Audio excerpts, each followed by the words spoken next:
Today we kick off our It's Voodoo Baby triple feature with Iain Softley's Southern Gothic Body Swapper in the Swamps. Hoodoo magic is legit, Kate Hudson won't quit, and all you have to do is believe to meet the body-snatching eternal lovebirds Mama Cecile and Papa Justify in The Skeleton Key. You're listening to How I Met Your Monster, a podcast that explores the introductions to your favorite movie monsters. My name's Zach. I'm Danny. And I'm Casey. And together we dive into the world of horror to find out how filmmakers have introduced us to our favorite monsters time and time again. This is How I Met Your Monster.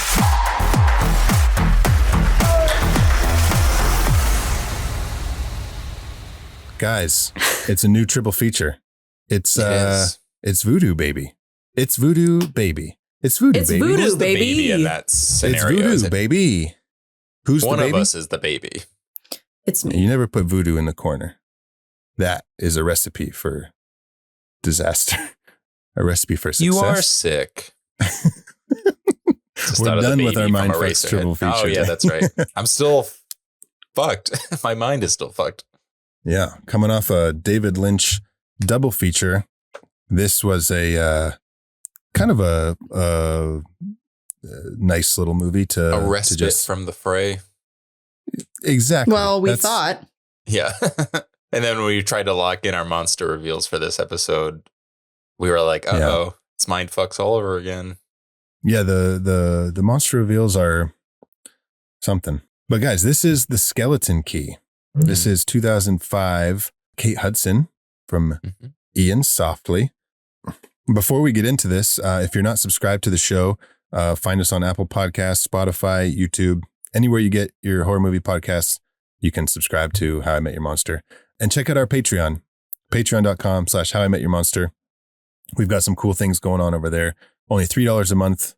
You get access to all our back episodes, 1 through 50. What are we on? 155? 5. Yeah. Jeez. And we actually have fun stuff going on at Patreon. And like people say that, but we've been talking a lot about different episodes and we have a new one coming up. And I was like, wait, I'm like giddy about it. Yeah. So it is a very cool little special secret corner in our clubhouse for all you monster meters. Yeah. And we've got a bunch of audio commentaries over there, and we have a new episode where we meet the devil. So check it out, patreon.com/howimetyourmonster. You can also find the link to this and anywhere else on our Instagram page. So check that out. But today we're talking about The Skeleton Key from Iain Softley, who did he did Hackers. Do you guys ever see Hackers? Oh, I didn't know that. I've never seen Hackers. Is that the one with Angelina Jolie?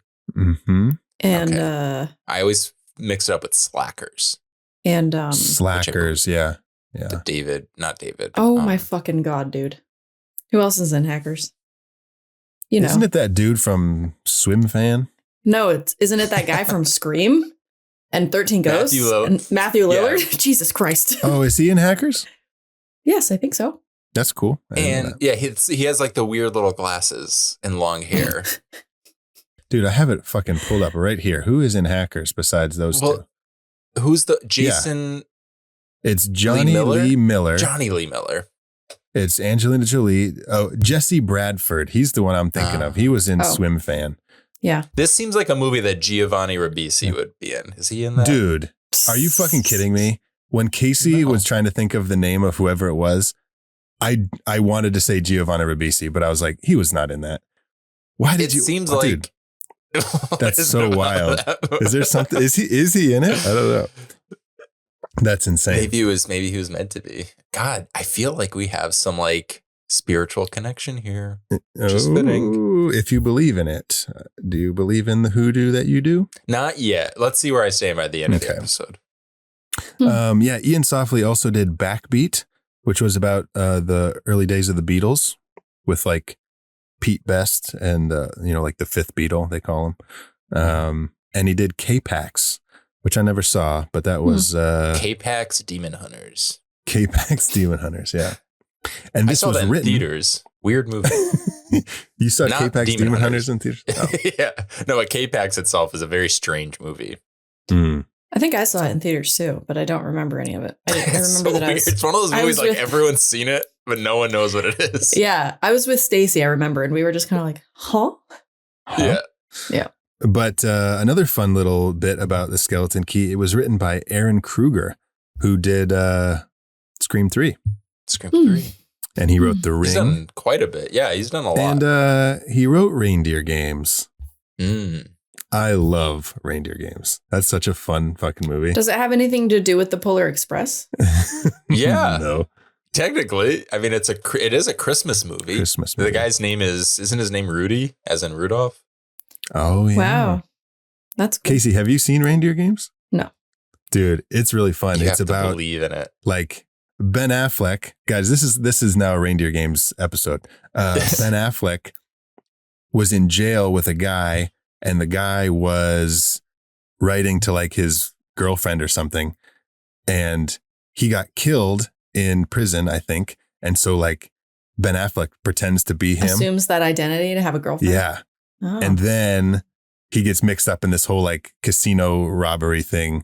It's really, is this not the plot really of the cool. Skeleton Key with like body swapping and Interesting. But anyways, okay. Skeleton Key. Had you guys seen this before we watched it for the show? Yes. Yes, saw it in but theaters. probably not since 2005. Okay. Yeah, same here. It was the last time I saw it was. I've revisited it definitely a couple times over the years because I really enjoy this movie. Specifically, it was so fun. The vibe. I liked it a yeah, lot, the vibe of it, Yeah. the atmosphere is pretty great. Yeah, I didn't remember anything about it at all, but I did like it a lot, obviously, because the ending is very much my style. And this might be a hot take because it did not work out for Caroline, Kate Hudson's character. Caroline. But I thought she was like the smartest. I can't say final girl because she didn't survive. Yeah. But she's like one of the smartest women in horror, I think. For real. Yeah, she questions like everything. Everything. She's the only girl in a horror movie that I've ever seen ask. Like, you're like, oh, just ask. Just ask. Just Dude, ask. I wrote that down in my notes. I was like, Caroline asks a lot of fucking questions. Yeah, but like more like annoyed by her. But no, but you're right. Like, yeah, she asks all the right questions. She's doing all the right things. She's preparing for things properly. She's strategic. You know what I mean? Like, there was one moment where I was like, okay, how are you going to do that? When she's in the attic later and she has the record and she's like about to hide from Violet Devereaux as she's coming up and she drops the record. I'm like, you have one thing to hold on to. Like, that's the thing. How are you going to drop the record? Well, there was a deleted scene before where she also found a bottle of KY jelly. So her hands were so slippery and she grabbed the thing and. Right. Yeah. It was pretty funny, but it didn't really fit the tone of the movie. But no, this movie was so great. And there's a line of foreshadowing when she's talking to her friend in the bar at the beginning. And the girl's like, why are you going out to the swamps to do this? Like, what's happening? And she says, like, I'm 25. Like, what's a little change? Like, it'll be great. You know what I mean? And I was like, okay, didn't think much of it at the time. But then when you get to the end and then you listen to that line again, it's kind of like, oh, like I love a story like that where it's like, okay, yeah, you're fucked. Right. I know. And it is, in case you pointed that out, but it's not that it's like, I don't know, we can get into it. There's a lot of layers to this movie because I was going to say, on the surface, your gut instinct is like, this is a very mean-spirited movie, but I think it's a little more complicated than that. But it is a dark ending. It's like pretty intense. You fight alongside this character, and it's Kate Hudson, the daughter of Goldie Hawn, who is just like, and at the time was doing things like Caroline. You know, yeah. But what did I say? You said Kate Hudson, but you meant that. I'm just saying. Oh, well, he's talking about her as an actress. I know. I'm talking about her as an actress, too, because she's not Kate Hudson in this movie. She's Caroline. It was a joke. Never mind. So, well, there's a fun fact about Kate Hudson. She actually is named Caroline, and she usually plays Kate Hudson on the red carpet. So this actually is based on true events. I ruined this. You did a little bit. It's okay, though. Oh, funny enough, guys, I just watched my 100th movie of the year, and it was The Sugarland Express by Steven Spielberg, which stars Goldie Hawn, and her name in the movie is Lou Jean Poplin. So mother Caroline. of Caroline. Yes. Yeah. Blue Jean sounds like, Oh she's my not God. actually from. Have you guys the seen Bayou, the though. Sugarland Express? It's all about No. a mom trying to get back to her baby.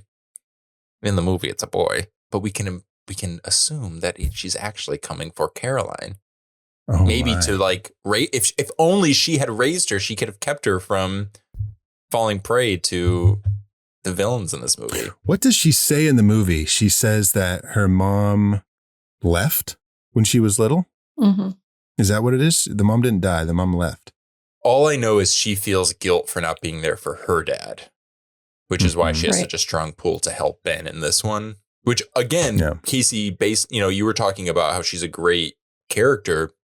That also extends to not just like protecting herself. She's also just like a compassionate person. Like reason why she doesn't leave is because she wants to help Ben because she has all that emotional baggage. She's such a great, like, that's just good writing. That's a good character. Yeah, she is. She's a very good character, which is surprising because this movie isn't like something that you think of. You know what I mean? When you think about horror. Well, that's what I was wondering, like why this movie doesn't get talked about more. Recognition. I don't know. Yeah. Like, so, okay. I solid. think it's worth talking about. There is like a kind of a controversy around this movie about the quote unquote villains of the story. Is you have these two black slaves who are revealed to be the quote unquote monsters of the movie. And to some extent they are because of what they do, you know, like they are stealing people of their lives. That said, at the beginning of it, this is sort of like, you ever hear those movies, like they're called good for her movies, like where the character goes through a bunch of shit and ends up like kind of killing everyone in the end. You're like, good for her. Yeah. Mm-hmm. When we see like what they do is bad. But if you think about it, they're killing a bunch of racist slave owners. So there's really no loss. I mean, you can read it however you want. This is my read on it. It was just like, fuck them, you know, like these people suck. Like Mama Cecile and Papa Justify got what they earned and the other people got what they deserved. And the problem is that their plan persists. And if they like went and targeted quote unquote bad people, then it's like, it's more of like you want to root for them. It's like, yeah, fuck them. Like those assholes, like, but we don't get that. We have someone who is so pure and good, like the Caroline character, that now you start to have a little bit of gray area. You start to be like, oh, you have transcended, you know, it's like you either die a hero or you live long enough to see yourself become the villain. And I think that's Papa Justify and Mama Cecile. They may have started as people that you would have rooted for.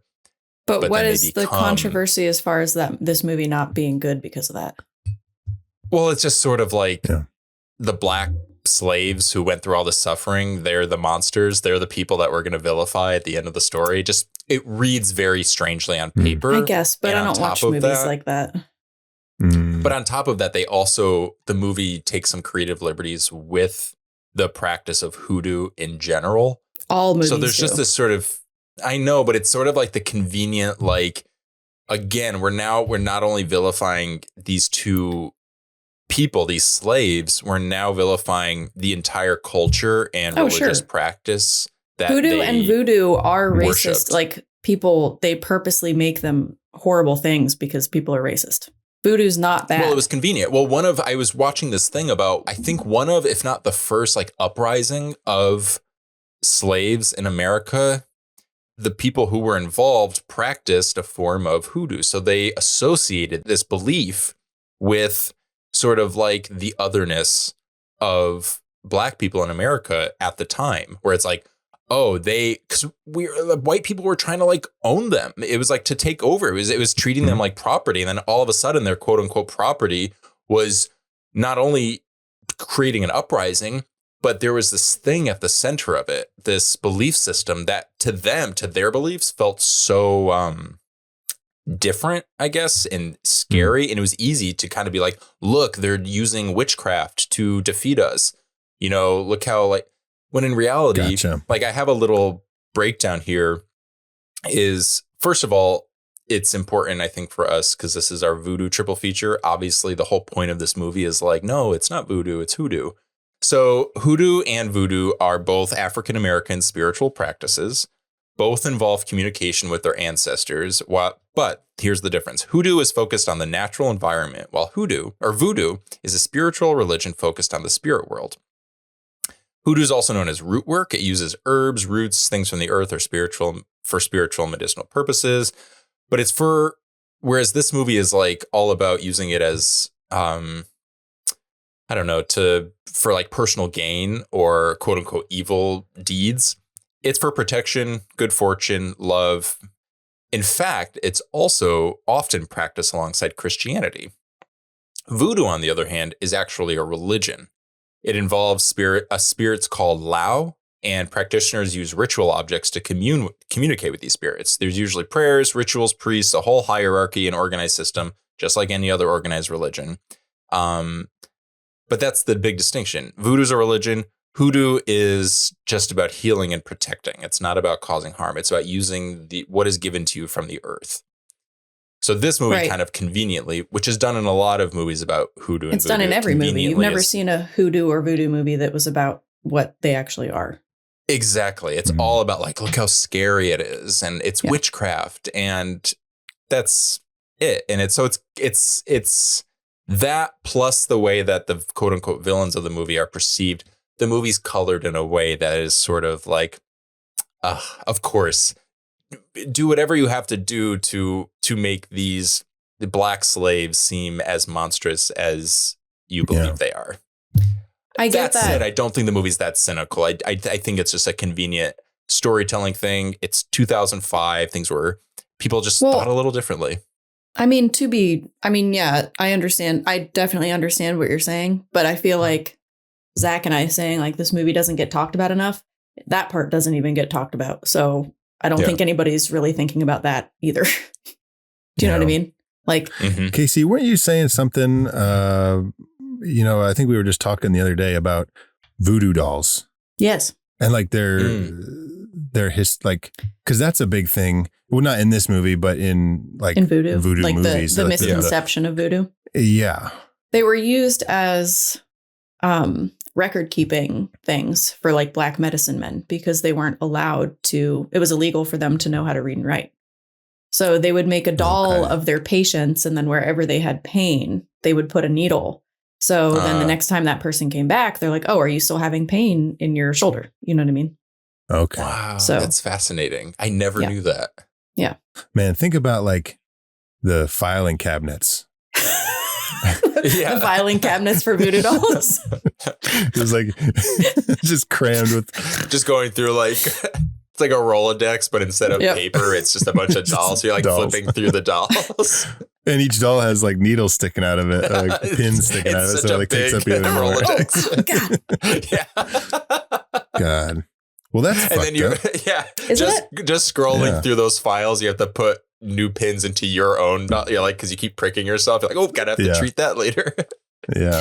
Yeah, but that's why, like I said, it was used as like when it's used as a racist tactic to make people scared of black people because that's a much better succinct way to say what I was trying to explain earlier. Yeah, because it's always like we'll see. In our next movie here, we'll see some voodoo doll stuff in it. And like you said, it's used as like, look at this evil thing. Like, because it's different. If you see something that is different than yours and it has to do with like a higher power, it's just easier to scare people like that. I mean, it's you're done just with not used to it. Essentially any religion that's not Christianity or Catholicism in America. Mm-hmm. Well, it's funny you say that because even then, like the whole basis of religion, even or especially the religions that you practice, is based in fear. Like, of course, we would look at a doll and be like, "That's evil or scary," but we wouldn't look at a guy who's half naked hanging from a fucking cross with nails, literally like piercing through his flesh. And we're like, oh, yeah, like, dude, it's fucking metal. It's crazy. We're so weird. Dude, I pulled up into I parked in front of a car in a parking lot yesterday. And when I got out on their dashboard, they had a fucking crown of thorns on their dashboard. Well, Bible Boy's been at the gym every day. So. Bible Boy. Still writing Eraserhead too. Yep. Trying to find his inspo from the Bible. That's funny. All right. Well, are you guys ready to go to Louisiana, Terrebonne Parish? Did I say it right? Terrebonne Parish. Terrebonne Parish, Louisiana. Oh, guys, we didn't even talk about Gina Rowlands. I know. She's so good. She's Violet Devereaux. So good. She was nominated for 2 Oscars. Well, she's very famous for her work with Cassavetes. Who was her husband. Oh, I didn't know that. They were married. Yeah. And both her Oscar nominations for Woman Under the Influence and Gloria, both written and directed by John Cassavetes, her husband. She wasn't nominated for Opening Night. Great movie. I always think of Rosemary's Baby when I hear that name, even though it's not the same. Well, John Cassavetes plays the Rosemary's husband. Oh, does he? And then the bad people are the Castavets. The bad guys are the Castavets. So weird. I always wonder. It always confused me. And he was like another, like, I don't want to say like Lynch, but just like, because he wasn't like, he didn't know it wasn't like trippy like that, but he was like an artist. You know what I mean? Yeah, just like Cassavetes, to his bones. He did. His movies were always about the actor. Mm-hmm. Like all about the performance. Just the way he like carried himself and the way he went about making movies was just cool. It's just cool. You know, and he's always fucking smoking cigarettes. Cool guy. Cool guy. Truly though, like look up a picture of John Cassavetes, just like chilling. John Cassavetes. Just let me guess. He's like cool as fuck. Oh, the first picture I saw was him in Rosemary's Baby, where his character is not cool. He's such a douchebag. But yeah, Gina Rowlands was married to him, and just a great actress, and that was cool. This was her first, and I think her only horror movie. Wow, she's great in it. Mm-hmm. It's so really satisfying to have like powerhouse actors. Specifically in a genre movie, just to elevate it a little more. Because then you have obviously John Hurt playing Mr. Devereaux. Has he always looked old? Yes, he was born that way. Like even in Alien, he looks old. To be fair, I feel like everyone who was in their 30s and 40s looked 20 years older prior to like 2005. Sure, this movie's release. Boo boo. Think about the Golden Girls. It's like the Seinfeld thing. The Golden Girls were like 50 years old. I saw something the other day where it was a comparison of Betty White from Golden Girls when she was like 50 something, right? Mm-hmm. A side by side with J-Lo? Jennifer Aniston, who is 50 something. Yeah. And it's wild. They just aged themselves with their hair and stuff. You know what it was? It was the hair. Mm-hmm. The person that the little meme that I saw took that long flowy hair off of Jennifer Aniston and photoshopped it onto Betty White at the same age. And she looks so much younger. That's wild. Because she had like that curly white short hair. Well, do you know what perm is short for, right? Oh, God. Makes you permanently look old. Dude, this is interesting. It's a fact. That this is coming up in this episode because it's all about getting in the younger bodies. In this movie, it's almost like they're perceiving hoodoo as the perm of like folk magic. Yeah. Right? I bet that was the pitch. That's like when she goes into like the shop, it's like behind the laundromat and it's like the hoodoo shop. And she's like, what do I do? And she's like, get a perm. Like that's step one. Go get a perm. Can you then imagine if Kate Hudson came out with Betty White's hair? That's the midpoint of the movie. Oh shit, it's on. She's like, Caroline, you have to believe. And she just like points at her own hair. She's like, what do you call this? Yeah. It's like the next scene after she tells her the story. And then she's like, a few minutes later, she's like, I'm going into town. And Violet's like, for what, Caroline? And she's like, you'll just have to see. Or something like that. She goes back with the perm. Oh, I wish the thing at the end where she locks herself into the protective circle. I wish it was also like a chair where you get a perm and like they put the dome over your head. Like that was the space. It was all leading to that. How did we get here? God, when I was a kid, I wanted to sit in She looks up and like a hairdryer's like coming down from the top of the thing. But she can't get out of the circle. So she's like, no! And it cuts to black, and that's the movie. She gets a perm, and then like the Gina Rollins character just like shoves a cigarette in her mouth. It's just cosplay. She just wants her to cosplay as her. That's how she keeps her legacy alive. Guys. That's funny. Yeah, Casey, I don't know how we got here, but we're here. We're queer. Gina Rollins also broke her hand while filming this movie. On purpose? Do we see it? No, I don't know. She slipped during one of the outside rain scenes. Oh, okay. She broke her hand, and they had to finish shooting her scenes somewhere in California. See, if her real life husband, John Cassavetes, were directing this movie, he'd be like, use it. We're not cutting. We're not taking off. Like, what can we, your character broke her hand. Now, like, use it. Yeah. Oh, one more thing I wanted to mention before we get into this. Do they still release movies in different parts of, they different parts of the world have different release dates, right? Yes. Mm-hmm. How do more things not get spoiled in this day and age? It's a great question. I think they do get spoiled. I think that's the problem. Because this was released in the UK on July 29th, 2005, and it wasn't released in the US until August 12th, 2005. So like think about that for like a movie like Scream or something that just came out where it's always like, who's the killer, you know? Yeah. How do they, I don't know. It just seems wild to me in the day of the internet.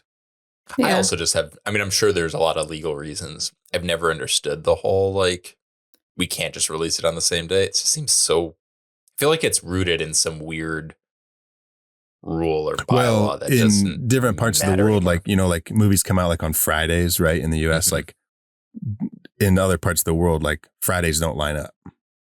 Because it's a different part of the world. Because of the time zone? It's a different part of the world, yeah. Are you making a joke or are you being serious? I was trying to make a joke, but... Okay.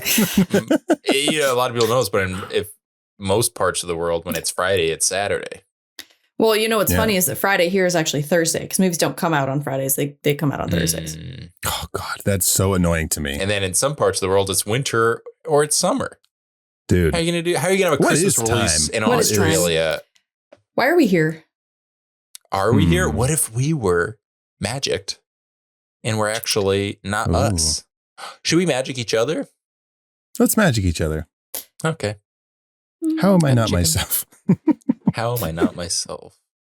How am I not myself? How am I not myself? How am I not myself?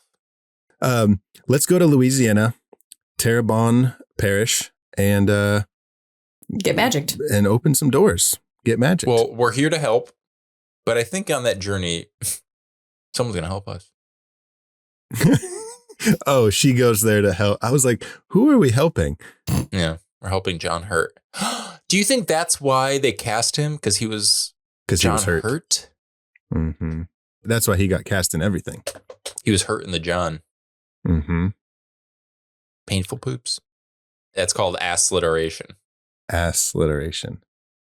Ass crack. Ass crack coloration. You get it.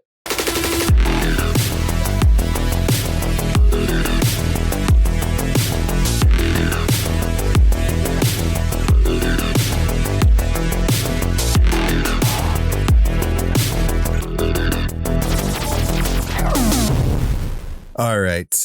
For the skeleton key, we have 5 official monster reveals. And if you are new to the show, thank you for sticking around this far into the episode. If you're new, a monster reveal is any time that a monster is revealed to a character in the movie or to us as the audience. There's 5 for skeleton key. And this was my pick for our It's Voodoo Baby triple feature. And so I'm going to read the synopsis from IMDb.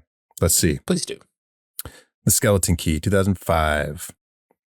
A hospice nurse working at a New Orleans plantation home finds herself entangled in a mystery involving the house's dark past. Good enough. Okay, that's good. Doesn't give anything away. Yeah. Sets a tone. I like it. Yeah, some mystery to it. Speaking of what this movie is about, two movies that popped in my head immediately. One is a little bit more obvious in terms of the narrative. One is, well, actually, I'm going to come back to that. This movie is basically Get Out meets The Innocents. Remember we did The Innocents a couple years ago? Mm-hmm. Where that movie's a little bit more I remember. vague. Yeah, it's a trip. It's a movie you wouldn't think is a trip, and then you watch it and you're like, oh, that was a trip.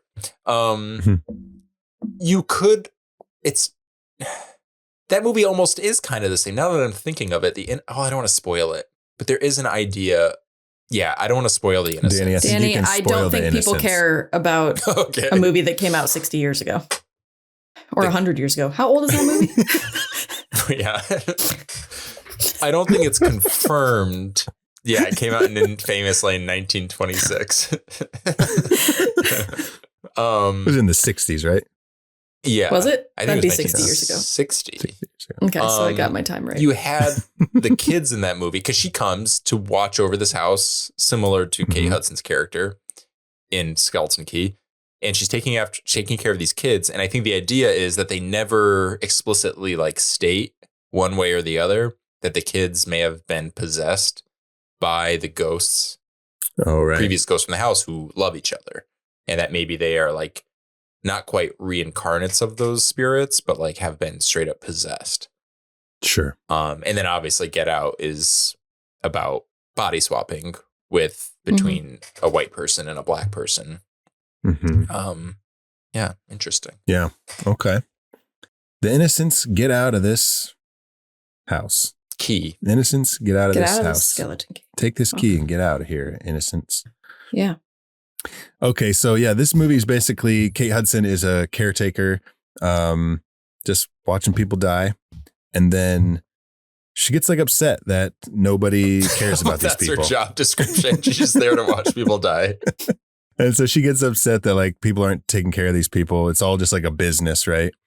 And so she decides to try to do this meaningful work out at this house and take care of this person. And, when she meets Luke for the first time, Peter Skarsgård, you get that she's already annoyed by him because he's the businessman. He's the estate lawyer. He has to take care of, this is what I left behind. Stuff. I don't want to deal with you.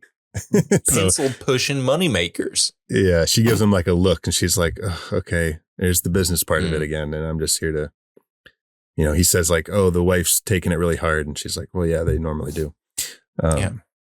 Before we get to our first reveal, I want to talk real quick about the cinematography. When she walks into this house, I said, oh my God, this is so reminiscent of the 2003 Texas Chainsaw Massacre. I thought the same exact thing. It's the big house, just the lighting, everything. And so I was like, this looks really similar. So I looked up the cinematographer. It's not the same. Oh. That movie. But listen, Danny's going to like this. The Texas Chainsaw Massacre 2003 was filmed by Daniel Pearl. This movie was shot by Dan Mindell. Both movies were shot by Dans. I see. Oh, I see why you think I would like this. Yeah. Why? I don't get it. I love pearls. Oh. But I was named after the cinematographer of the Skeleton Key. But Dan Mindell went on to shoot a lot of things. Star Wars, The Rise of Skywalker, Pacific Rim, Cloverfield Paradox, Zoolander 2, Star Wars Force Awakens, Amazing Spider-Man 2, Star Trek Into Darkness. All right, Dan. Mission Impossible 3. You know what they say? Dans know how to do it. Dans know how to do it. But anyways, I was thinking the similarities in tone and were pretty cool. You're talking about Texas Chainsaw 2003 is the one with Jessica Biel, Mike Vogel. Yeah. Mm-hmm. I actually really like that movie. I'm not going to lie. It's a great movie. I have not seen it since it came out. I'd like to rewatch it. I hear a lot of good things about it. Not too long ago. And I was like, okay, all right. Pretty good. You have to watch it as it's its own thing. If you watch it as a remake of Texas Chainsaw, then it's the great thing about Texas Chainsaw is that it feels real. Right. Well, the whole rawness of it. This feels studio made. If you just are able to separate that, it's a fun horror movie. Yeah, it's good. They just announced that Curry Barker is going to direct this Texas Chainsaw reboot. Oh, he just did the movie Obsession. Yeah. Which looks good. He was like I think he was like a YouTube guy or a TikTok guy or something. And they would do all these. I saw the announcement. I saw all these pictures of him from like things like that felt official. So I was like, wait, am I so out of the loop? It felt old. I was like, oh shit. It's like when you watch the Grammys and it's like best new artist of the year. And you're like, these are made up names. I did feel a little bit like that with this because I was like, I don't recognize any of this. But he's supposedly really good at what he does. They would do like comedy skits, I think. And then they did this thing called Milk and Honey, which was like a horror short, and that blew up. And he got Name one comedian who's gone on to make a great horror movie. Right? Jesus, it's like how are comedy and horror even the same? Mm-hmm. But anyways, that joke when like literally we just referenced Get Out, which is like the most famous like example of that. But you were saying like Texas Chainsaw, if you think of it as its own thing, like it's good. And if I didn't know they were rebooting it until I saw this headline, they have to do just something completely different, in my opinion. Well, do you want to know what they're doing? Oh, they have a story already. Okay. So what are they doing? I don't know the story, but Glenn Powell, who did Zach loves him. Yeah. Don't tell me he's going to be in another. Oh my God. No, he's not in it. But his production company is actually producing a Texas Chainsaw Massacre TV series. And literally, this movie is going to have some connective thread to the show. So they're creating like a whole package from this. Okay. Yeah, I don't know what it means. It could be good. Apparently, Glenn Powell is a huge fan of Texas Chainsaw Massacre, and he just wants it done right. So hopefully, Zach, you didn't watch Running Man yet, did you? I did watch Running Man, and it was didn't change anything. I had a good time. He was fine in it. Like I don't like him, but it was good. But I'm tired of him. I'm tired of this whole, like, everything has to be this huge world of like different. I mean, that's just the time we're in, right? Like everything has to be the multiverse. Nobody's going to buy something unless they're like, okay, how can we get this out of it and this out of it and this out of it? Capitalism, baby. Yeah. It's so frustrating. Anyways, also, we're it's not like talking about that. Danny, we're not talking about it anymore. What were you going to say? No, I'll save it for next. Anytime we do one of the many sequels in the Texas Chainsaw Massacre, I'm going to just hold this thought. Yeah. Okay. And I'll revisit it then. Write it down. We're going to get into our first reveal. No, we're not. Because there is something that I want to talk about before our first reveal. Oh, no. Okay. What do we got? I don't know. What do you got? I'm interested. I just want to talk about when we first meet Violet, Mrs. Devereaux. Because we don't have it on our official monster reveal list, but maybe it's an honorable mention. Well, I just want to know if you guys had a funny feeling, because I knew, like I had said, I've seen this movie, but not since it came out, and I did not remember a single thing about it. But I still knew when I saw her that this woman was bad news. Well, did you also get, because I got the impression, at least the first time I saw it, was like, they're laying it on pretty thick. That's what I was wondering. So is it supposed to be obvious? Yeah. Because they go back and forth hard. Like there is a point where when she opens up to Caroline later about the kind of what happened in the house, you start to like see she's afraid of something. So you're like, oh, okay. So I get it. That was a subversion, yada, yada, yada. But then they keep going back and forth. And then obviously, she is the quote unquote villain.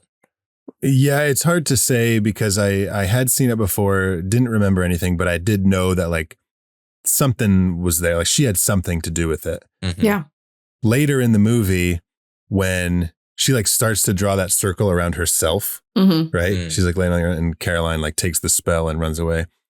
I was thinking, oh shit, okay, is Ben really the bad guy? That like somehow it's like she was also keeping him like subdued because he was evil. Yeah. And that he was going to take over once, so, but really to your point, I guess, she's got that vibe from the get-go. She does. Where it's like, yeah, she's clearly hiding something. She's got a very tough personality, seems very unforgiving. But yeah, I would just say I was kind of on the fence because I was like, I could see this go. And then I wonder, we had mentioned the shadows and stuff. And that makes me wonder if that's just for the audience, like to throw us off about her like what's going on in the house and to make us really believe that the ghosts are there. Yeah. And that she's so not we there. were actually just for clarification here, we were talking about that before we started recording. So the shadows that you're referencing was anytime that we do see a mirror in the movie, anytime that Caroline opens that little pocket mirror she has, there's like a shadowy figure that like goes across the wall or somewhere through there. And so Casey, to your point, you're saying like, was that just for the us, audience? Or is that like really something that's happening in because the they're positing the movie as something that it's about something else, that it's about mirror ghosts. Basically, there's such a strong emphasis on it, and we don't realize it's just has to do with they don't want to see the reflection because it's not them. Yeah. Oh.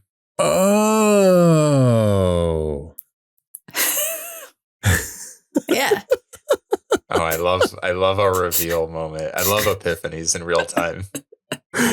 Whoa. Okay. Let it sink in. Think about the movie. They don't want to see the bodies they're in because it's not. Yeah. Dude. And when she finds the picture on the mantle and she's like, oh, you kept their picture. And she's like, well, yeah, you pay respects. And then their picture is behind the kids. Like when she picks it up and the picture falls out that has Papa Justify and Mama Cecile behind. Okay. Wow. I also had another reveal, which we'll get to it when we get to the point in the movie. I'll talk about it. But it was a reveal I had this morning after watching the movie a couple days ago. It just like clicked and I was like, wow. Okay. We'll get there. What were you doing? Like making hot dogs and it just came to you or? Yeah, I was cooking hot dogs. I was boiling hot dogs. And when the bubbles came up, it was like the bubbles of the swamp and stuff. Oh, yeah, for sure. The swamp, which was not there. They built that swamp.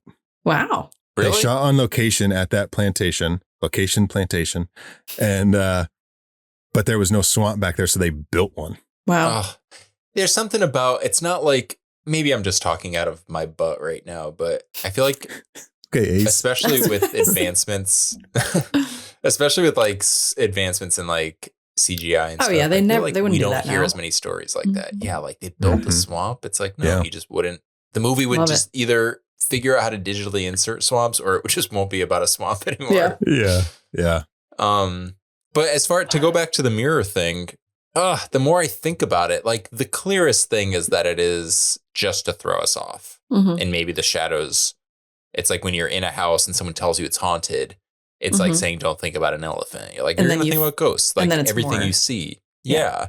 Every clank is a chain from a ghost from beyond or something. But, or are these the ghosts? Like, who knows? Like maybe when they, I don't know. The people maybe are still just alive. Ghosts. Well, maybe there are just ghosts in this house, but they're not, has nothing to do with, it reinforces the idea of the supernatural things are real. Like their magic is real. Therefore, why wouldn't ghosts be real? I've finally caught up to you guys in this conversation. Yeah, you're here. Now knowing that the mirrors were just for them not to see the reflection, the ghosts really weren't in the mirrors. No. Or they were. Like the idea is like, we're supposed to think this is about ghosts, but it's not. It's just to throw us off. Yeah. But you could look at it to your both point ways. about the thing, is it just for us as the audience to kind of throw us off? Yeah. Okay. I'm caught up now. Do we want to stick with that? I mean, I think it was just for the audience. I don't think that it was. I don't think the house is haunted. Because there are moments I almost counted. And all right. I'm going to stick with Casey's. The house is not haunted. It's all in our head. We're only seeing it from Caroline's perspective. And there's even, because there's a part earlier and I had to rewind it because I thought I missed a reveal or like a hidden, in the Mike Flanagan's like Haunting of Hill House, he plants ghosts throughout the house. And if you go back, you can find them. I thought that they did that in this movie. There's a scene later where Caroline is like running through the house. It's dark. She's going upstairs. And I had like a moment. It scared the crap out of me. There was a silhouette of someone standing in the background. And I was like, holy shit. Was it at the dinner table? It's earlier in the movie. Because in that dinner scene where she's like, she has drugged the sugar cubes and you think that so-and-so has drugged the chicken or whatever they're eating. Jambalaya. In the window behind Caroline, it looks like a shadowy figure. It looks like the shape of a person in the shadows of the window. And like the lightning strikes. So the thing that I saw was a statue. Later you see it in the day. It is, but that's not to say the religious statue. Yes. Yeah.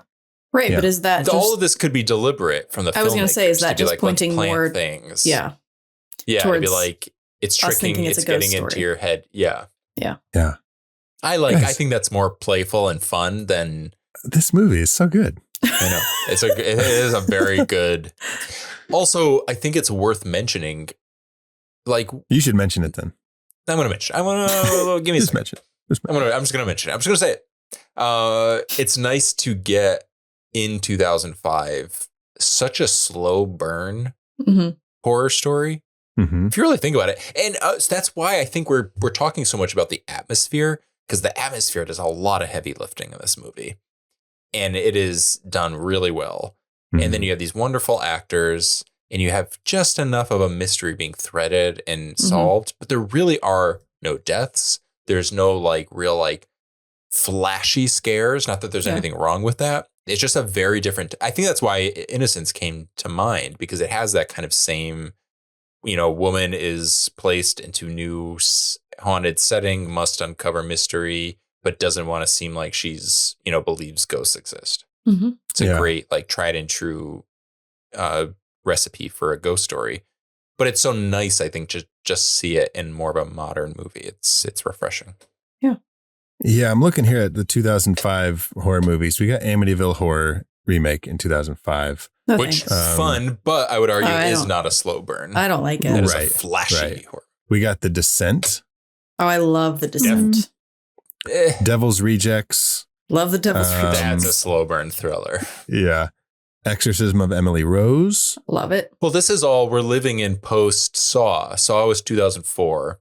Everything. I mean, that is like the epitome of a flashy horror movie, right down to the editing. And we also got Hostel. Love Hostel. Hostel was 05, Turns out, I love 2005 for horror. Got 2 Hellraiser movies. 2 Hellraiser movies. Is it the one where he looks like Bobby Moynihan?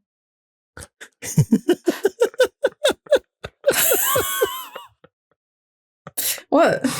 No, these ones. I know exactly. I've maybe seen that poster once. In the second you said it, every time I see it, I think that it's an SNL sketch, and I'm like, no, actually, wait, that was so really the movie. No, these ones were still Doug Bradley.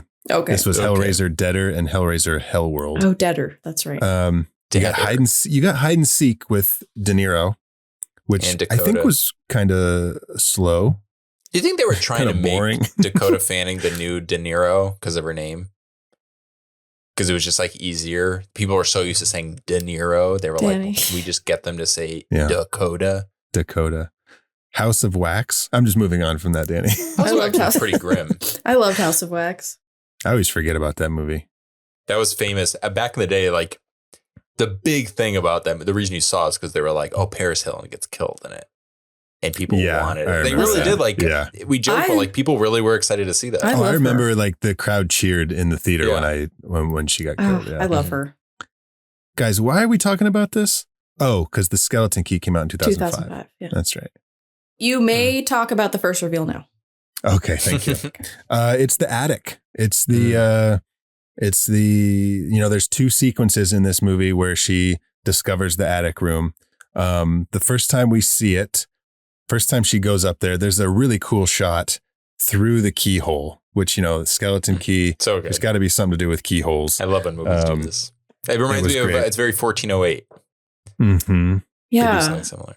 And like, there's the cool inserts of like when she puts the key in and like you see like the close up of like the lock turning, was neat. Mm-hmm. It's interesting that this movie is called Skeleton Key, now that I think about it. Why? Because it's such a small part of the movie. Well, they may, I don't know. I don't know if it's small, but it kind of just diminishes after. Right. After she opens the attic door. Yeah. Let's see if there's something there that they were thinking of. So a skeleton key can unlock every door in the house. I know, Danny. So there's the idea I know. of what else can it unlock in your brain or your blood? I know. I know. No, I know because skeletons. What are keys? What is a key? As I said that, I was thinking the same thing about opening, you know what I mean? Like right after I said it, I was like, oh, I'm sure there is something else about it. Yeah. Like, God damn it, Danny's about to go off. Yes.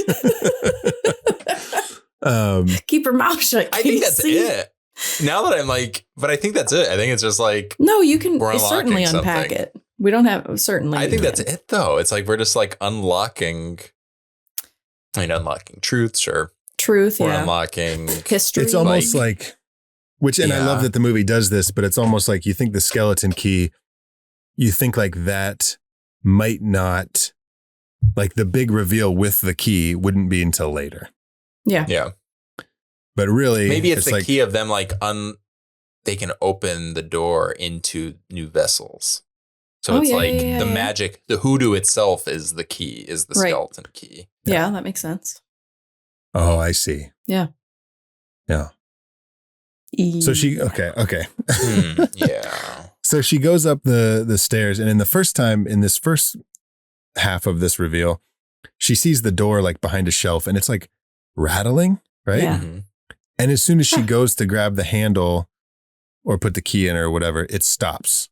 And so that kind of implies that there's like something back there, like trying to get out, right? It's either ghosts, or it could be we're getting like this vibration of magic in the house. Mm-hmm. Like in this room is a concentration of that magic. So maybe, and it like has a purpose, and Caroline is the key to its success. Mm-hmm. They could have a window open on either side. That's what it was. But like, why does it stop right when she gets there? That's like it's like the rocking chair in other movies where it's like the chair's rocking and then it stops. Yeah. You know what I mean? Maybe Mrs. Devereaux was making it scary, because the whole thing is we're trying to make her believe. True. How do we make Caroline believe? So she's trying to draw her. She's like, I know she's up there, that fucker. Where was Ben at that time? Did she put Ben in the? She's like. Oh yeah. Where they get it off. Rattle this handle. Yeah. Rattle this handle. She can't do it herself. She can't go up there and rattle it. She has to have Ben do it. But yeah, and then so like the second half of our reveal, when she actually opens the attic door and she goes in there and she sees it's this whole hoodoo room with all these like jars of stuff, and I don't know. Oh, we were talking about pickling things earlier. Yeah. Pickling organs in this movie. Get rid of the cobwebs. It's my apartment. Happens quite a lot in these movies. And there's always a book. There's always a book or a record. Like whenever you find something like that in a locked door in an attic, just leave it be. I want a movie where someone's looking for a book of records, and in the book of records is a record about books. Was the record in this? This is going to be stupid because I don't remember. Was the record instructions, or was it just a song? It's the spell. It's the spell. Okay, that's what I thought, because I was thinking like it was just a song, but that's the other record that she sees in his apartment later. Anyway, it has a name, but I must have wrote it down somewhere. But it justifies something or other, or no, that's just what it says on the bottom. But yeah, Papa Justify made it. Yeah, there's always, and I know I have this somewhere. Yeah, always an instruction booklet or a recording of some sort that you shouldn't read. Yeah. What was the question, you guys? What was the significance of the gas station? Oh, to taunt us with how cheap gas used to be. She filled up there's for $17. There's a hoodoo like practitioner there. So I think we're just kind of like being introduced to this. Just okay. This because thing, then this she does go back to it later. So maybe that's why they just like set it up and Yep. Okay. Because that's where she learns about the some of the rules and the magic, and specifically about the Papa Justifies. Right. Yeah. Okay. That makes sense. She just misunderstands it because it's like a conjuration thing. But what is it conjuring? And we find out later what it. And that's where she sees the brick dust for the first time. Yeah.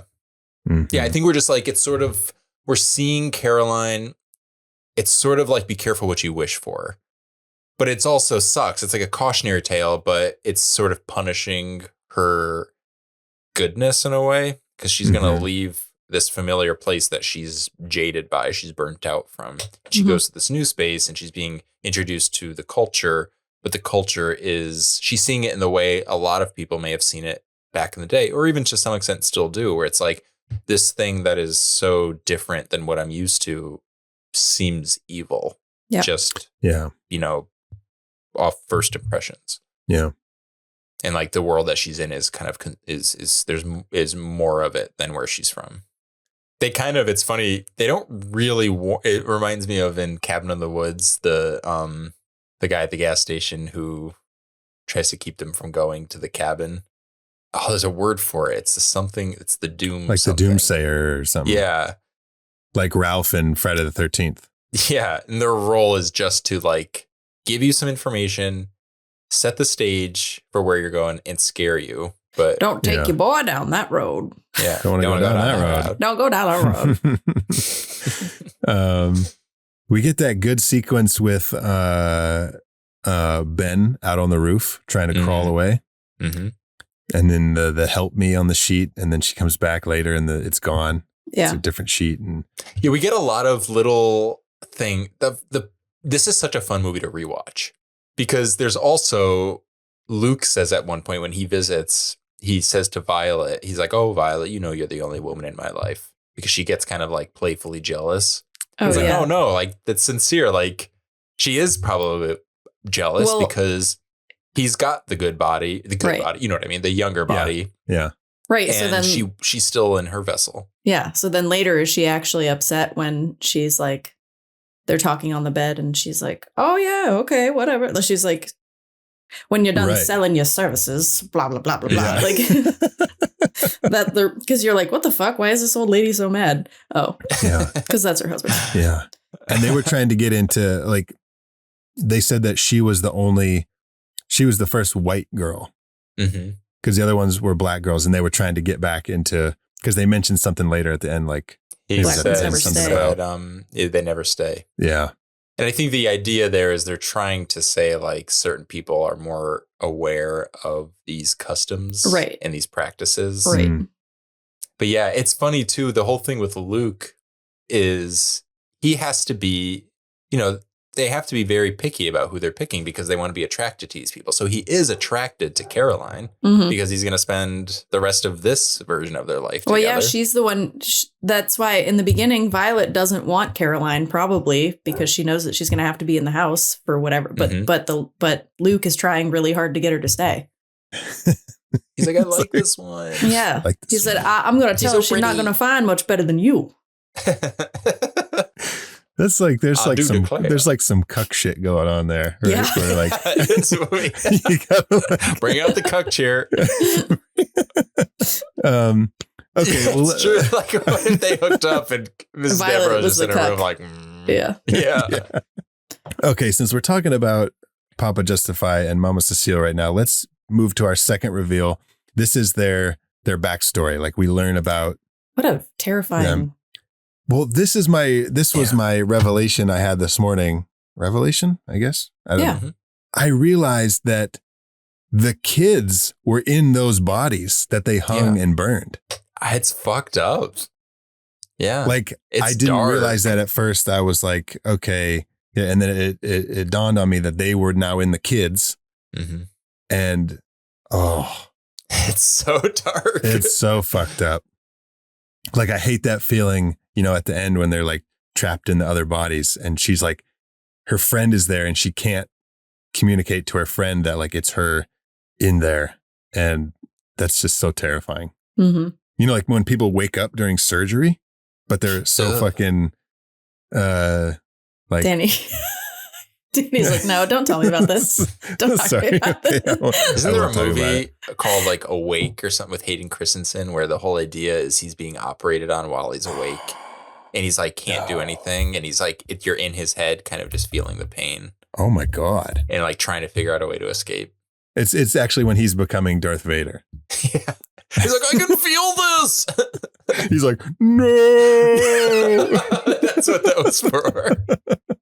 We're just going to make a slight incision here. No. Interesting. Yes. Okay. So with this flashback, it's very dark. The thing with this movie in general is it's a Hollywood studio horror movie with like major Hollywood stars. So there is like a polish to it.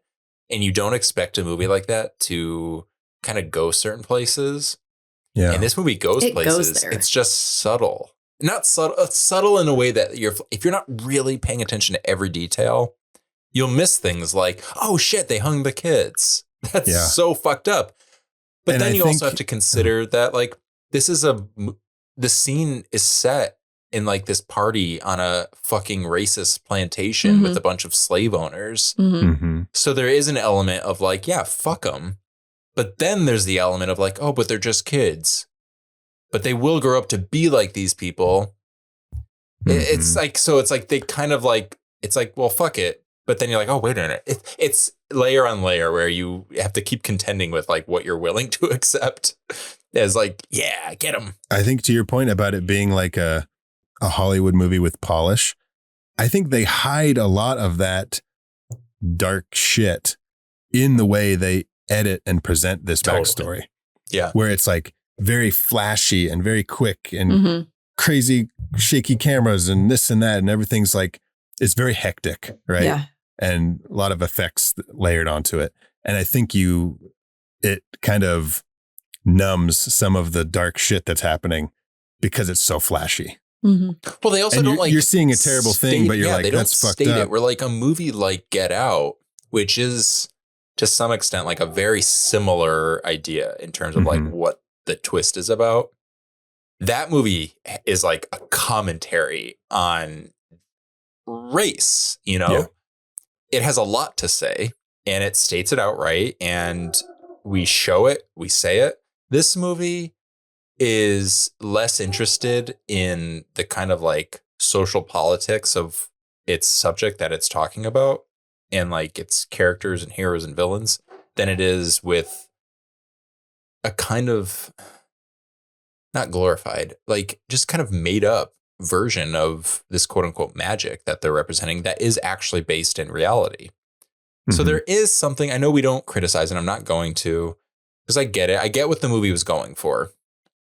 But I do think it kind of misses the mark a little bit in terms of like what it could have said and how it could have landed even harder maybe and had like yeah, of course, a perspective because it does end on like a aha moment, but it forces you when you actually watch it. You're like, wait, there's so much to unpack here. Like what? Yeah, if this movie is trying to say something, it's pretty intense and it's not black and white.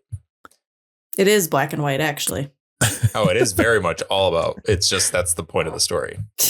So basically, yeah, I love also the playful element of they were like they played the game of like let's find the children.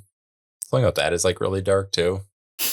And then for them to discover what they discover. Yeah, I thought that was fucked. You're on this huge plantation and it's like, where are the kids? Oh, I don't know where my children are. Let's play a game. Let's find the kids. I'd be like, what the fuck? Where are my kids? I think that says a lot about the people too. Like they're just like, they don't give a shit. They're very selfish. If it was, this would be a very different conversation if the people that Mama Cecile and Papa Justify switch bodies with were adults who were at the party or maybe the owners of the house. Because then it's like, yeah, fuck you. It's a very different flavor when you're talking about hanging two children, and regardless of their alliance, you know. And, you know, we're talking about this body swapping and we talked about the mirrors. It just dawned on me when she shows Ben his reflection in the mirror, he freaks out. Yeah, because he's Luke. He should be Peter he's Parker. Luke. Yeah. Oh. Yeah, he's a little upset.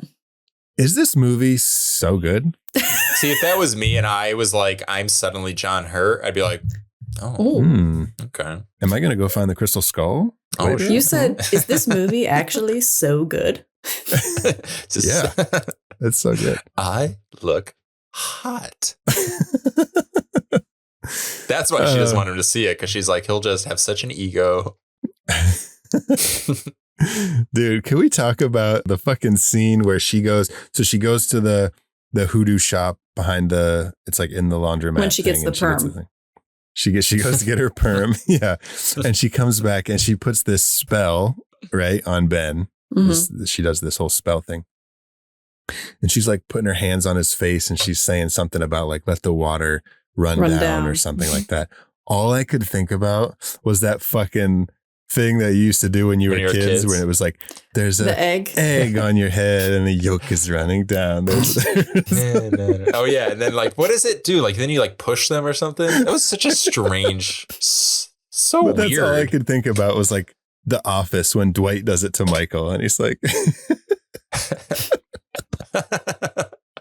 so funny. Anyways. Yeah. I was like, this is ridiculous. Are all hoodoo practitioners? Are we all? Because of the egg yolk. Because of the game. All 90s kids. Yeah. All 90s kids. If you're a 90s kid, you'll get this movie. We should mention her dream, right? When she's dreaming about Justify and Cecile and her mouth and eyes get sewn shut. And the dreams are weird.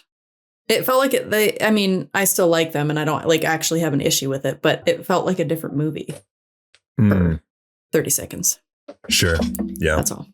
In the dream, I made this note and I don't remember it, but I said she wakes up. Oh, I must have made this note for myself because I wrote, we see Violet leave the room through the mirror. Mm-hmm. But we do see like a shadow go across the wall and then we see Violet leaving the room because she cut her hair. Mm-hmm. She cut a piece of her hair. I'm an idiot. I confused Violet for Caroline. I'm like, why does it matter if we saw Caroline leaving the room? Yes. Violet is not Caroline. They are two different people. Now they will be. Oh. Yeah. Oh. Interesting. Ooh. Let's see. We get she gets the brick dust. She lays it out over the thing. Towards the end of this movie, my notes got real sparse because I was so into I was so into it. All that happened, not all that happens, but what happens here until our next reveal is basically just Caroline on a one-man journey trying to get some answers. Mm-hmm. So she does the stuff with Ben. She has the dream. She learns about the red salt. She talks to... It's brick dust, Danny. It's salt.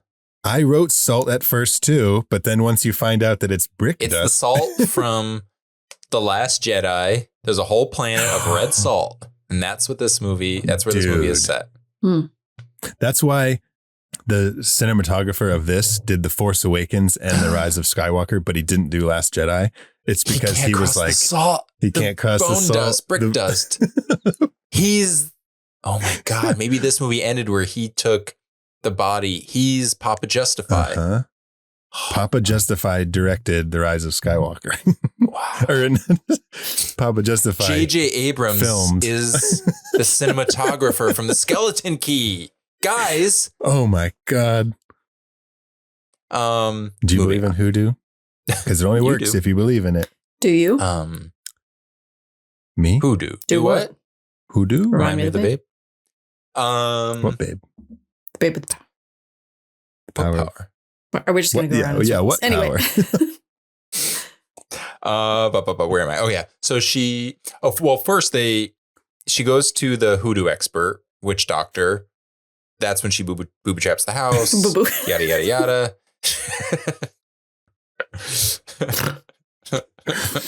That was perfect. Booby trap. She also visits the last nurse who quit.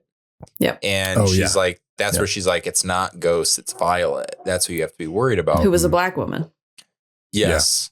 Yeah. And then they go to the gas station again. That's when we see, they kind of linger on it, but it could go either way, that Luke does not cross the brick dust. Mm-hmm. Yeah, that was the thing. He he stopped. But it wasn't like he had to at the thing. But then the next time you see him, he's in the house, and so you're like, okay, he crossed. Yeah. They plant that seed of like, ooh, maybe he's a bad guy. Yeah. But then you see him in the house, and you're like, oh, okay, he's fine because he crossed over the dust. Mm-hmm. And this is where Caroline asks the person at the gas station about the conjure of sacrifice. And that's when she finds out it's the strongest conjuration of all. And it was made by Papa Justify. It keeps you from dying. Okay. And they say they have to, quote, sacrifice someone and take the years they have left. So they are telling us like what it is. It's not like the twist all pops up at the end. Like we have it all. And now we're about to see like how it plays out. Mm-hmm. Yeah. But at that point, we're like, Caroline's our main character. Like she's been dragged through the shit. So we're going to reveal the stuff and we're going to fight the bad guys. You know, the path to hell is paved in good intentions. Doesn't mean you're going to win. In short, she has a bad ending. She doesn't win. This is a bleak ending. Yeah. So then she goes back and she puts the brick dust in her room under the door, under the mat rug. The mat, yeah. And she's like, Violet, can you come in here and don't look at the ground? But can you come here? Eyes up. Yeah. So this is our fourth reveal. Well, that's why she put it under the rug. Yeah. Oh. Yeah. So she could hide it. This is what I call the New Orleans standoff, like a Mexican standoff, but the New Orleans standoff. I loved this. Like, I thought this was such a great exchange between the two of them, being like, you come here. No, you come here. No, you come here. Well, because if they revealed at the end that it was all not magic, you could still go back and justify it as like, oh, see, we were starting to believe that it was real, but maybe it wasn't. Violet was just being a bitch. Clever. Yeah, exactly. So now it's revealed that Violet is out to harm Caroline. That's what the brick dust. So Caroline drugs the fucking sugar cubes with something, right? Did we state that this is the third reveal? This is the fourth reveal. Nope, it's the third reveal. Third. You are right, Danny. It is the third reveal. The New Orleans standoff is our third reveal. And then we get the great dinner scene where that's like they both know they're both onto each other. And they had like real good chemistry together. They do. Really Hudson and Gina Rowlands. Like it was so good. Well, Gina Rowlands is one of those characters she's those actors who is so iconic that to see her in like a, you know, spooky ghost story, you're like, oh, is she gonna? But she like delivers it. She gives just as good a performance as she would anywhere. Yeah, this is another part where I really like Caroline as a character, just because she's not like. I feel like most final girls aren't really badasses. Do you know what I mean? Like they shrink a lot, you know, and she doesn't at all. Like she stands her ground through the whole movie, and she doesn't. Right. She doesn't shrink at all. She doesn't go backwards. She's like 100%. She does all the there, things that when you 100% scream of at the screen. Right. Yeah, she doesn't do anything stupid. Oh, she did it. She doesn't do anything dumb. There's nothing that I'm like, why are you doing this? Why are you doing this? No. She does everything exactly how, and you know, it's to her detriment. Part of it is not what she should have been doing, but it's everything that if you were in that situation, you would hope that you were doing, you know. Right. Which is why this movie is so mean-spirited. And that's fine. It's horror. Like, be mean-spirited. But, like, she's doing, like, what do you want her to do? Like, she's doing it. Yeah, she's just, I mean, she's doomed or destined or, you know, going back to that first thing at the beginning where she's like, I'm 25. Like, it's good for a little change. Like, womp womp. Like, in a way, if you want to look at it as, like, the main characters being the ones who survive the story, this is about Mama Cecile and Papa Justify just, like, doing their thing. And, like... Well, technically, she still does survive, too. But I would argue that... That's true. That it's... Yeah, it's really their story. It's worse than dying, I think, is what happens to her. But... Yeah, sure. Because you get your life robbed from you. Right, and you still have to live it. Yeah. So, okay, here's what I am thinking right now. They kept Ben in the house and they kept giving him his drugs to keep him quiet, right? Did they mention what's going to happen to her? They said they were taking her away in the ambulance, and then I have a thought about this. So it is a plot hole because first you could say not going to keep. They stopped taking their meds. Gotcha. Well, maybe they stopped taking their meds, and maybe Caroline's like, yo, they just like hoodooed us. Like we're them. They switched our bodies. Where people will obviously be like, you're crazy. Right. She just, however, if this happens enough times and someone's like, hey, that old couple swapped our bodies. Like, wait, didn't our older patients say that they swapped bodies? Yeah, it's kind of a coincidence. Who knows what they haven't been doing it for that long. Do you know what I mean? Yeah. So who knows what other things they'll do. At some point, they might just end up killing them and being able to get away with it. That's true. You've got young Luke in John Hurt's body. You got young Caroline in Gina Rowland's body. Yeah. Well, yeah, I'm doing characters and actors, but they could find love. You know what I mean? Their spirits are the same age, but their bodies are the same age. Different, but the same. Yeah. It's a love story. Wait, that's what it is. That's a sequel. That's a sequel. Skeleton Key 2. Oh, the skeleton key to my heart. That's why it's a key. It's the key to your heart. This is a love story. It's the rom-com spinoff. Yeah. That's so funny. And Kate Hudson, what was she doing during this era?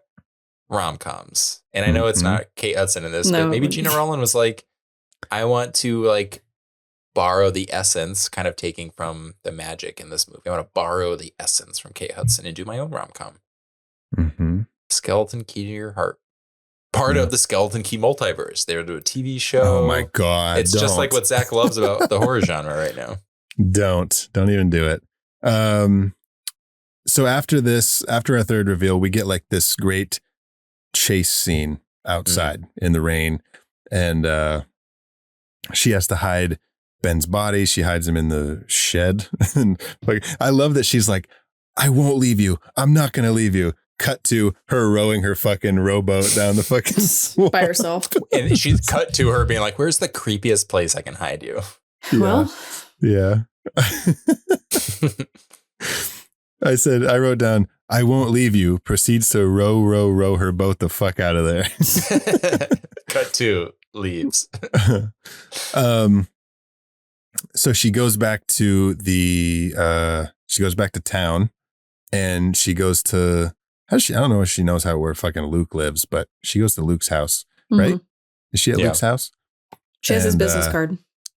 She has his business card. I don't know if it has his home address, but you're always thinking about the details. That's great. This is one of my favorite like moments of like revealing someone as the villain, because you find his whole stash of hoodoo stuff next to a book that's basically just says law school for dummies. For dummies, yeah. It's like everything.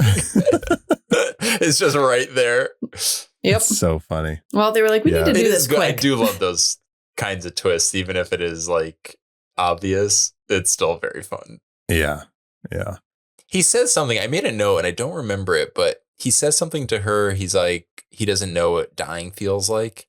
And it's supposed to be done in like a playful way, like casually. He's like, well, I don't know what that feels like. Right. And then when you go back, it's like, oh, that's fun. I mean, no one knows what dying feels like, but you especially, like, you should have died and you still don't know what it feels like. Yeah. So, yeah, the kids grew up and they sold the house to, I'm not even going to get into that. I don't even know. Are we doing, are we double T'ing? Are we talking timelines? We're not going to talk timelines. I'm not going to open that fucking door. I mean, I was curious because they kind of imply that they've done this or they've tried to get other people who wouldn't stay. So, okay, then that answers my question. So as little kids, they grow up, and then is there just there, because it's not that long ago. Right. Would then it just be them, these bodies? I think so. Yeah. So the kids grew up, sold it to the Devereaux, swapped, and then in 1960. Yeah. Okay. 62. Okay. Yeah. So the Devereaux were actually, Violet and Ben were actually married and they bought the house. Mm-hmm. Yeah. Okay. And then it could be implied that like, and then they switched out. Okay, you could, because there is kind of a ticking clock for them. Like they will get old and will age out of their bodies and die. So like there is a sense of urgency for them. And you wonder, first of all, maybe, well, I was gonna say maybe do it while you're younger, but maybe you're just drawing more suspicion by like disappearing people, even if you find a logical way to do it or a way to do it that doesn't seem suspicious. Eventually, if you keep having these different owners for the house, it's going to be suspicious. There's a pattern. So maybe there is like, you do have to wait a while. Well, and also you had mentioned earlier, if that many people come from that blah, blah, blah, but you think about how far apart they would be. Do you know what I mean? Like, if they don't do this again for another 50 years, no one's going to remember that 50 years ago that happened. Right. Yeah. Right. So, and then you just chalk it up to like, oh yeah, it's kind of like the local haunted house. There's a lot of spooky legends. Mm-hmm. Spooky. But it's like, okay, maybe. Oh, I just thought of something. Zach, I am loving the amount of revelations you've had during this episode. I feel like I'm experiencing it for the first time.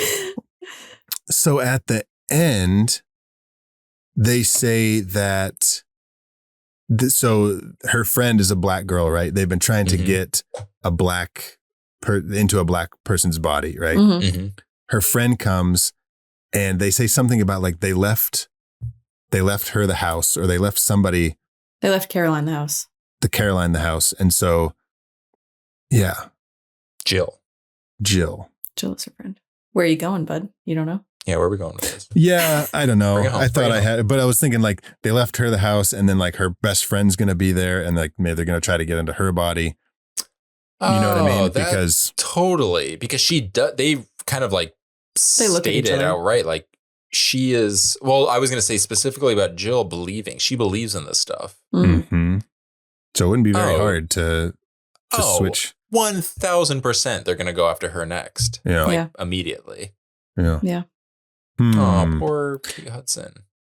She's already gone. Barely. So what are they going to do? It's not Kate Hudson anymore. It's not Caroline anymore. What's going to happen to that body? But I just mean the body. Then Jill will be in Kate Hudson's body. Oh yeah, and then what are they going to do? And are they going to kill Jill? Yeah, but they probably would. They're probably going to kill her. Yeah, they'd have to. Yeah, that's true. Okay. Damn, that's in the sequel. They're like, we did switch genres, but we do have to have we have to close up some of the plot from the last one. So there's like about 10 minutes of like absurd, aggressive horror. Otherwise, it's a rom-com. It's like the sequel is like a Hallmark movie, but like a Halloween special. Yeah, but the cold open will leave you throwing up in your seats. After that, your heart will be melting in the first one. It'll be exploding in the finale. Yeah. Melting heart. I think it's both love. You know what I'm saying. So Luke is our fourth reveal. We find out that he is Papa Justify. Yeah. Yeah. Right. And so he's doing this. Our fifth reveal, which we've talked almost to death about already, is the big switch at the end where you don't know what happened. She puts herself in this spell thinking it's going to protect herself. And you find out, Violet says, well, no, it's to protect you from leaving. Like you can't leave this circle now. So like you're stuck. Up. And then she throws the mirror at her, which has like visions of people in it. And she says, my child, I believe you broke my legs. Yo, that was good. That was good. Also, it's so fucked up because now she has to go into the body with the broken legs. And my one, like, I loved the reveal. Like, you know, it was a dark ending, but like it was cool. Yeah. My one complaint is that I wish when she gets up and she walks over to Violet's body, right? Mm-hmm. She bends down and she picks up the cigarette and the lighter, and it's such a long reveal. Yeah. Right. Mm-hmm. I almost wish like her back was turned. And you see her like kneel over the body, and when she comes up, she turns around and she's lighting the cigarette. Why? I don't know. It was just like I wish they were more clear. But I wish she leaned down and said, "I'm you now, and you're me." No, well, that's why it's so slow, because you're not supposed to know if it worked or not.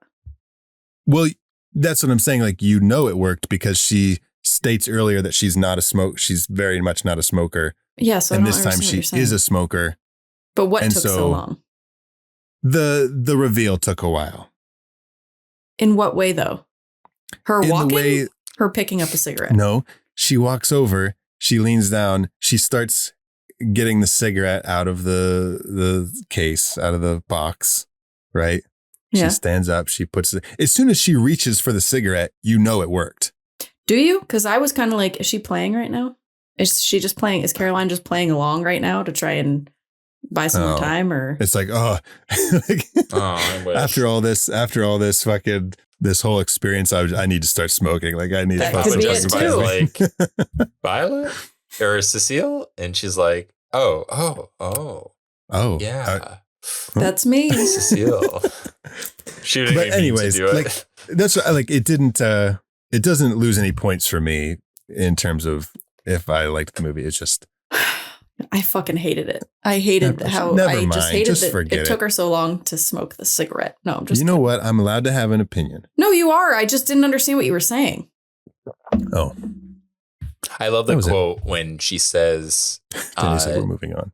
They just don't believe like they used to. Got to get them riled up. I was like, yeah, that's so fun because that's the basis of the movie. That's why it's such a fun movie. Is because if this was set 100 years ago, people might be more prone to believing it. And it was so cool when I love this movie so much. When she like throws the mirror at her, right? And she's like, "Oh well, we had to get you to believe or whatever." And she pushes the mirror towards her, and Kate Hudson is trying. Well, Caroline rather is trying so hard to be like, "I don't believe, but like it's too late. Like you're already by saying that. If you have to say you don't believe. That means you believe, you know what I mean? Sad, yeah. Oh, dude. This fucking movie, I'm telling you. Skeleton Key. I'm telling you. Dude, I fucking picked this movie. Nailed it. Awesome. Hey, good job, Zach. Awesome choice, Zach. Good job. Awesome choice, me. Awesome choice, bud. Oh, I also love that when Jill does show up and like, just in case you were still a little like, did it work? She says fiddlesticks. Caroline. Yeah. Or, well, yeah, you know what I mean. Mm-hmm. Yeah. Oh, okay. So this is. Yes, Danny had a revelation. Yes. No, I'm actually more confused now because we figured we're like, they're probably going to kill Jill, right? Which I think this was the sequel to Kill Bill, was it not? Kill Jill? Wait, what? This is a sequel to Kill Bill, right? It is. This Kill Bill sequel, Kill Jill. I thought so. And you don't find out until the end. Like, that's why it's called Kill Jill. Yeah. It's called Kill Bill 3, Kill Jill. Mm-hmm. The Skeleton Key universe. Anyway, what were you confused about? Cecile asks Jill to ride to the hospital with them. Mm-hmm. Why? I don't know. I thought that was very weird too. Maybe it's just because they want to like let's keep her around. Oh no, but she's already close because it's her best friend. But she says specifically, get into the car, get into the ambulance with Mrs. Devereaux. With Gina Rowlands. I'm just going to use the actor's name. It sounds confusing. With Gina Rowlands to go into there. We'll follow you. Mm-hmm. Why? Wouldn't it make more sense? Like, hey, he's going to ride with her. Yeah. You come with me. I just wouldn't ask my friend to do any of that. I would just say, no, it's fine. Go home. Yeah. I think it's weird that she even asked her to go into this ambulance. Or can you stay here, let her get scared by the house, find all the creepy stuff, and then when we get back from the hospital, we'll hoodoo you when we're back. It'll be that quick because you're already a believer. Would there be a way for her to like, she wants her to ride in the ambulance so something can be revealed to her so that she does believe, so they can make the switch happen easier? Maybe. Do you know what I mean? Where it's like, oh, if you ride with her, you're going to learn something. She already does, though. Yeah, I don't know. Yeah. But I don't know if Cecile knows that. Because taking her away from the house just feels strange. Yeah. I don't know. You know, you would think you'd want to keep her at the house. Be like, hey, I'm going to go to the hospital with them. Here's the skeleton key. It opens every door in the house except the attic door. Don't go there. We'll be right back. And if anything happens, there may or may not be a protective circle. Get in there. Yeah. It would be kind of neat to have a sequel about that where you know the reveal and it's about a character realizing that it is real and kind of like pulling the rug out from under them to beat it. I don't know. Yeah. Kind of dilutes the first one, I guess. God damn. God damn. All right. Well, that's the Skeleton Key.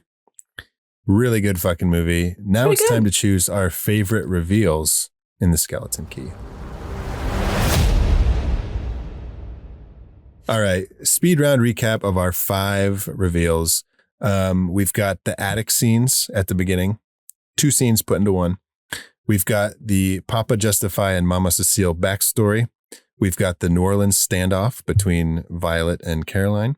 We've got Luke being revealed as Papa Justify, and we have the big switch, which I like to call the Freaky Friday. Not very original, but there you go. Luke, I am your lawyer.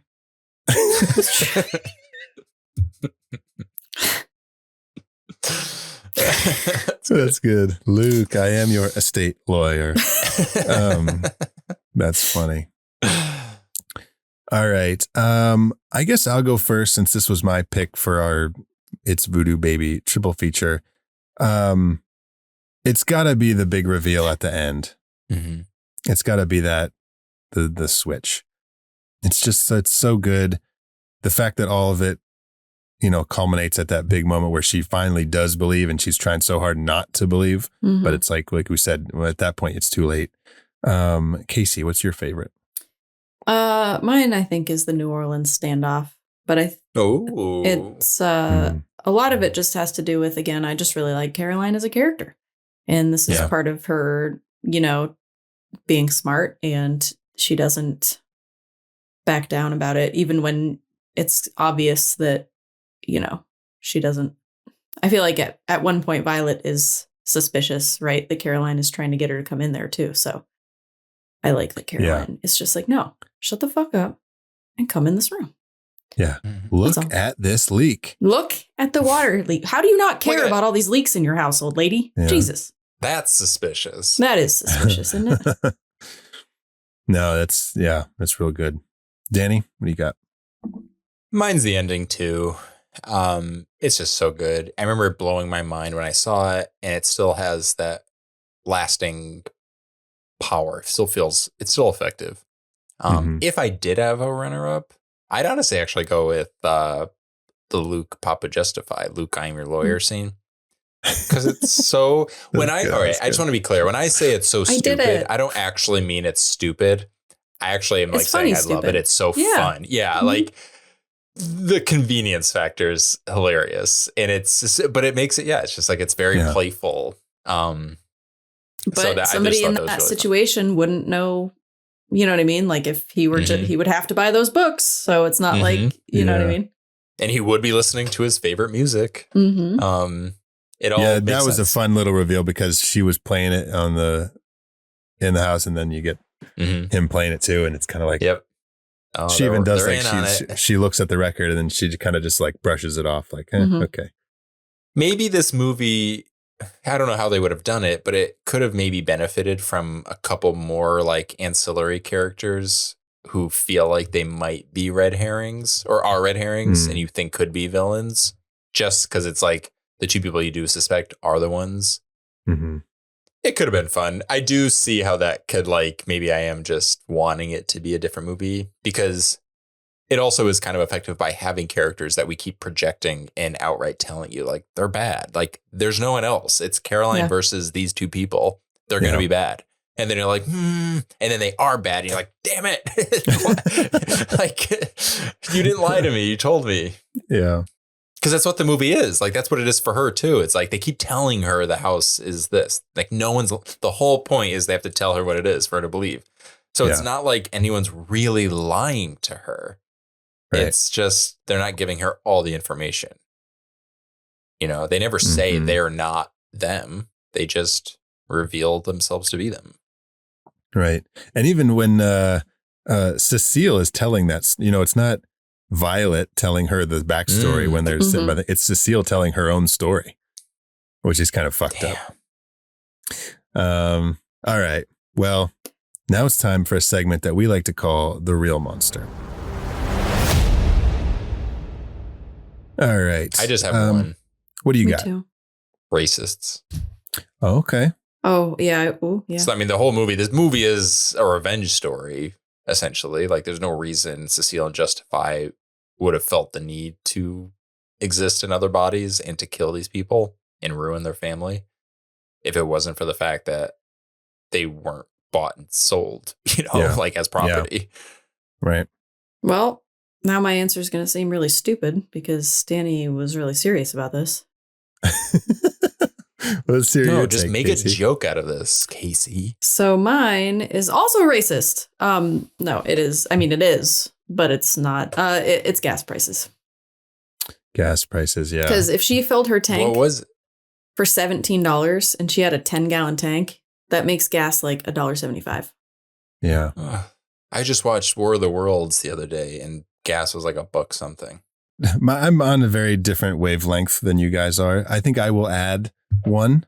I will add racism into my real monsters. Yeah, for sure. But I was thinking more about, I was thinking on a different wavelength there. I've got raw chicken. Oh, yeah, when she's cutting it up. She's cutting up that fucking chicken and it's dead, and she's just like bare-handing it, slicing, dicing. She's not washing her hands. Nope. And then when you see her, when she's trying to, when Caroline's trying to get her into the room, you see Violet just like licking her fingers. She's wiping it on her apron. Like Curly Sue. She's like, well, I don't have to worry about this body if I get always wanted to eat raw chicken. She's like, okay, I've got a few hours before she this left food your poisoning digestive sets tract with something really Mrs. Devereaux's body is going to die from food poisoning. Dude, like that would be like... Maybe that's why she did it. They've done this so many times, like they have to give themselves challenges. Be like, okay, sucking this raw meat off my fingers. I've got 2 hours maybe before fucking... I'm shit myself to death. So I got raw chicken, and then really I've got the I dropped all my papers meet cute. Like I hate that when like Caroline and Luke meet each other. Well, I and do declare I did not mean to drop this pile. They kind of set it up, and there is some things like about them being like having a relationship, and so like that's kind of like their moment. And he drops all the papers. Well, he's also an idiot. He's not really a lawyer and he's not used to carrying a brief. He doesn't. He didn't read a box of papers. Like he doesn't know how to carry a box. Like what the fuck? He's not used to having all these papers on hand. So, anyways, yeah, it's that whole like, oh, I bumped into you and I dropped all my folder and everything and whatever. Anyways. No, that I agree. I agree with that. Now it's time for our last segment. Would you survive the skeleton key? Yep, I'm a horrible person and I would never be a caretaker. So absolutely, I would survive because I would never have applied for that job. Okay. See, I said not a chance because I'd believe it in a second. If I was there, I'd be like, what? Hoodoo ghost? I wouldn't believe it. So. They're like, wow, this idiot. No. Yeah, I don't think I would make it because I would end up, you could convince me probably. Yeah. Like, with all the signs that they put in, all the seeds they plant. I'd be like there's no mirrors in this house. It's haunted. Ghost. So wait, Casey, you'd survive because you wouldn't take the fucking job in the first place. Well, I wouldn't. But if I did, I don't think I would believe. So. Or would you? And then you'd have to take it, but you'd have to try to take it back real quick. Do you remember last week when I said I believe in nothing and you were like, oh. Oh, yeah. So I believe God, I want a skeleton key movie where Casey is in the Caroline position and they're just like, still, you don't believe it. Still, it's all happening. She's this like, is real. Like, fucking Violet's so confident that she's going to switch the bodies that she's like, you just broke my legs. But like, I'm going to get out of this body pretty soon. And she's like, fuck. She's like, I'm stuck with these broken fucking meat danglers. Casey still smokes a cigarette just to taunt her. She's like, I don't even like cigarettes, but fuck you, bitch. I mean, blows it in her face. That's funny. While she's army crawling. That's funny. Oh, guys, we didn't talk about this, but did you notice that they were on that long stretch of road outside New Orleans that we talked about in the Beyond? Oh, yeah. Oh, I thought that long road, that long bridge area. The bridge, yeah. Yeah. Oh, but those trees, the house the plantation that they shot on did not have that driveway full of like the oak trees that line up the driveway. So they had to shoot a different location with that driveway. But then in the dream sequence, or not dream sequence, like the backstory, they had to get the shot of the house lining up with those trees. So they built a facade of like the front of the house there to we'll just CG it. That's what they say nowadays. Yeah. absolutely. But they y'all actually got them CG trees. The tree part reminded me of Forrest Gump. Am I nuts for that? Totally. Okay. Totally. I was like, I don't remember. I feel like I've seen these trees in every movie. I was like, is Forrest Gump going to come running through the through the thing? Run, Caroline, run! That's funny because like I know the timelines don't match up, but like Forrest Gump is all about like him being in these famous situations, right? Revisionist history. Like you see him and he's like, oh, he was in Skeleton Key. He's the ambulance driver. But it's like, I just drove that old lady to the hospital. She didn't speak a single word. Okay. Guys, that's it. I think he implanted her soul into that woman's body. That's it, Zach? That's all? What? That's the movie. That's it's only been 4 hours. Wow. Yeah, we had some technical hiccups. I thought this would be the shortest episode. It was not the shortest episode at all. That's our first movie in It's Voodoo, Baby triple feature. Next episode, Casey, what are we going to follow this up with? Oh, the people have been clamoring for it. No, I'm just kidding. Nobody's asked for it. But it is Child's Play. Child's Play. I mean, people love fucking Chucky. People don't love fucking Chucky. I love fucking Chucky. Oh God. People love. People That's fucking the love t-shirt. Chucky. This is a picture of Fucky. It's a picture of Chucky. And it says, you gotta love fucking it. Or you gotta love fucking it. Yeah. God, so yeah, this is a weird people shirt. fucking love Chucky. People fucking is what you meant to say. Yes. Yeah, they do. And it is a very, at least we know for a fact that this will be a very clear-cut movie. Yeah. I hope that ends up, I hope we find something I know, about I'm this movie thinking, that I'm we like, forgot. oh, there's going to be something. Yeah, I watch this movie on a pretty regular basis. Like I've watched this movie within the last year. So. Oh, nice. Oh, same. I watched it recently, maybe like a couple months ago, and I have no qualms with watching it again. Well, I watched it last week. Well, actually, Danny, it's on right now. I watched it. Yeah, I actually have it playing on both my TVs right now. So funny if I can't hear you because I'm listening to Child's Play. Oh, yeah. The competition is so great. I'm actually going to watch it again too. Yeah, I think it's my most rewatched horror movie. Actually, I would say it's like the most I actually will rewatch. I consider the rewatches of the rewatch another rewatch. Yeah. So I'm not just watching the movie. Danny falls asleep at night with it on. To it. Yeah, me too. Yeah. And then I wake up to it in the morning too. I play it while I'm at the gym. Of the movie that I cover myself in. Yeah, I watch it while I'm at the gym. So I was actually in Child's Play.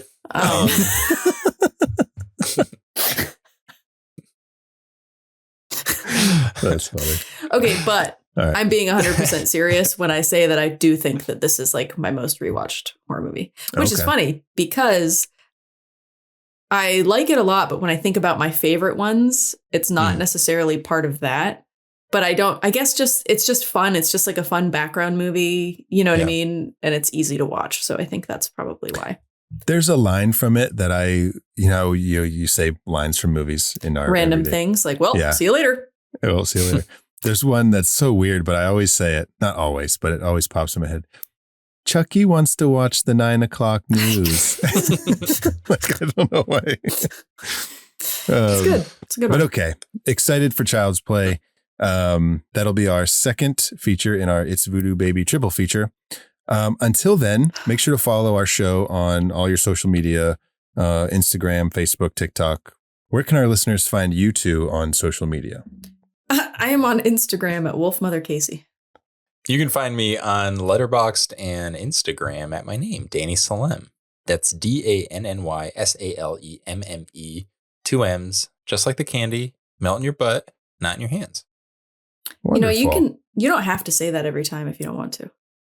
Sometimes we do things we don't want to do, but it's like a requirement. Okay. Also, it's hard to not say it because when I'm sitting here, all I'm thinking about is the sensation the M&Ms of all the M&Ms in my ass. So I'm like, if I don't say it, you know, it's going to come out in some other way.